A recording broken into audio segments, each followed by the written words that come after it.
Hello students, today we are going to deal with the topic sliding filament theory, the most interesting topic too. Okay, in the last video we have seen about the thick and thin filament, their structure and functions of tropomyosin and troponin 2.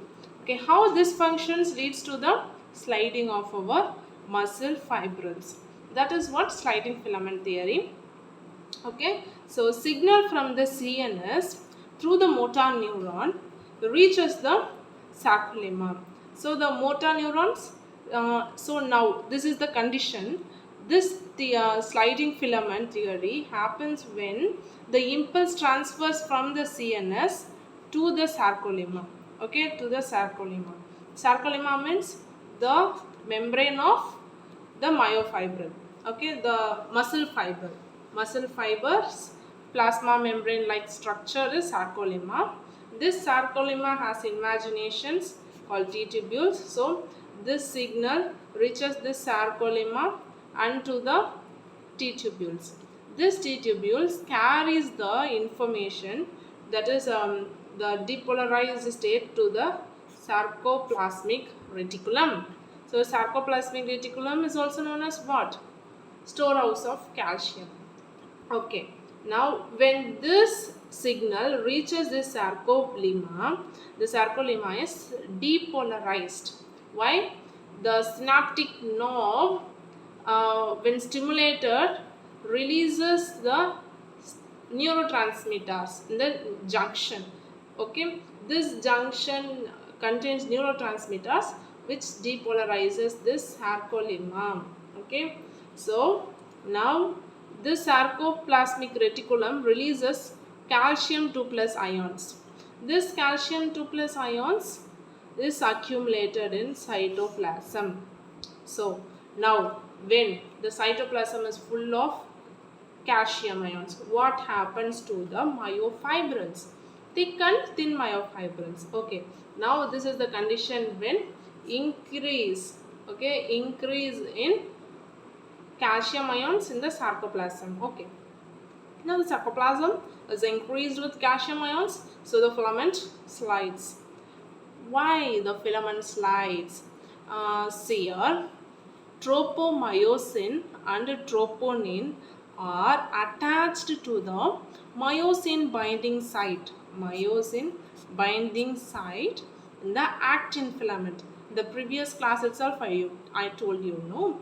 So the function of tropomyosin and troponin. So they bind with the myosin binding site of actin.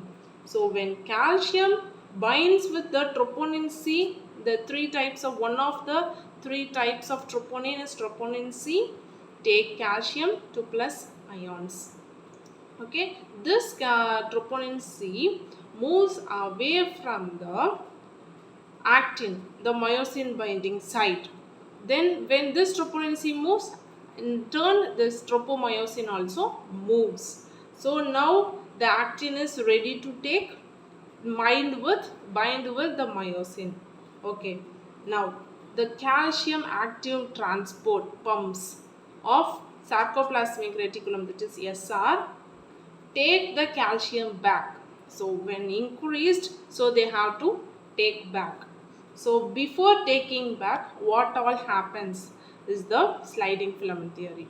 So this cycle is what happening before the active transport pumps of SAR take the calcium back to them from the sarcoplasm. This cycle is what happening. What is the cycle? So myosin has globular head, correct? This globular head has two sides. One is ATPase containing site, that is the ATP binding site. The other one is actin binding site.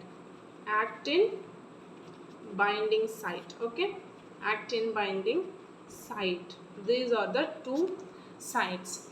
Now this ATPase hydrolyzes ATP when actin is ready to attract myosin. Okay, now hydrolyzes ATP. This ATPase hydrolyzes ATP. Okay, next this make myosin to attract actin towards. So actin is attracted towards the center of the A band, the dark band. So now if actin comes towards the center, then the H zone narrows very thin. So the actin comes to the center.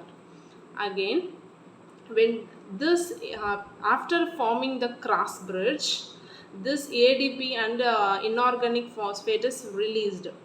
When released, then they come back to their normal position, actin move back to their normal position. Then the relaxation happens when this ADP and inorganic phosphate comes from the myosin. Then back again of myosin, the ATP again comes to the binding site of the globular head. Again the ATPase hydrolyzes this ATP and the myosin attracts actin, and again they release ADP into the cytoplasm. So this cycle happens till calcium go back to the SR, that is till the pump takes back their calcium. So this cycle is happening. Can you understand the cycle? The globular head contains two sites. ATPase hydrolyzes ATP. So ATP while hydrolyzed, they splits into this. So they attract the actin towards. So after forming cross bridge, okay, cross bridge formed, then again they release out ADP and inorganic phosphate into the sarcoplasm, and again ATP comes and stick to the binding site. Okay, while this cycle is happening, one thing is A band remains same, but I band alone shortens. Why? Because see this is the H zone, this is the normal condition, that is before the accumulation of calcium in the sarcoplasm. So now relaxed state, when contraction takes place, calcium accumulated, this process takes place, the cycle which I have told you. So they are coming close, the ADP are releasing back, and ATP are attracting. So this cycle is happening, that is contracting, and they attain the maximal. So the H zone is not over here, they narrowed, no.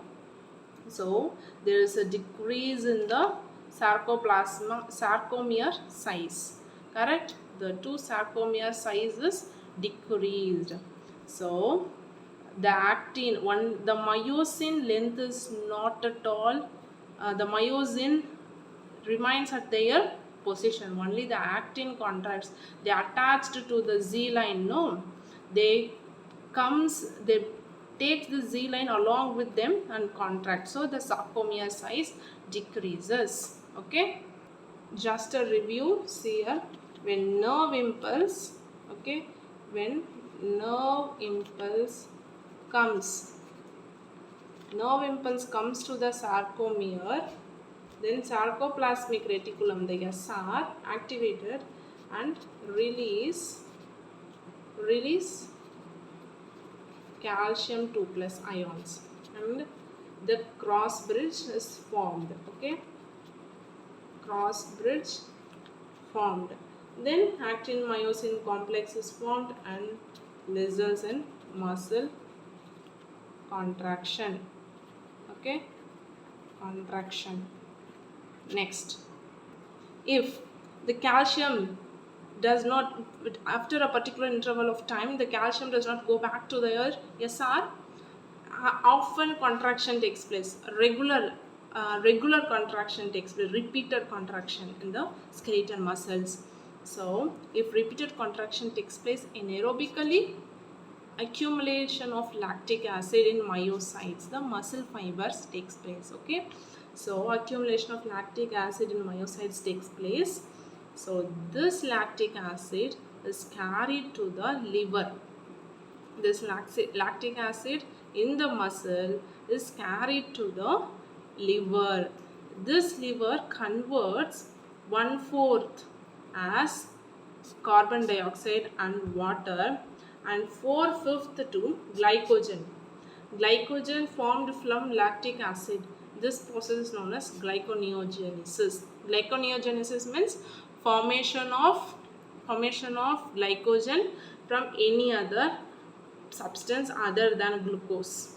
So the 1/4 to carbon dioxide and water, and the 4/5 to glycogen. That is 80% to glycogen, only 20% to carbon dioxide and water. Okay, then this glycogen is broken down as glucose, and again broken down as glucose, and again goes back to the muscle. So this cycle is known as Cori cycle, because Cori found this Cori cycle. Cory's cycle. Okay, so this is not particular to muscle fatigue. This is common thing. See here, phosphocreatine provide phosphate, inorganic phosphate to ADP in myosin. This just an important information. Okay. Next, we will see contraction in smooth muscles. In smooth muscles, okay. In smooth muscles, they won't have troponin. No troponin protein. So instead, they have calmodulin. Calmodulin. Okay. Calmodulin is the calcium binding site for smooth muscles, while troponin is the calcium binding site for skeletal muscles, striated muscles. So they bind to the calcium and the normal cycle takes place. So they last longer time. Okay.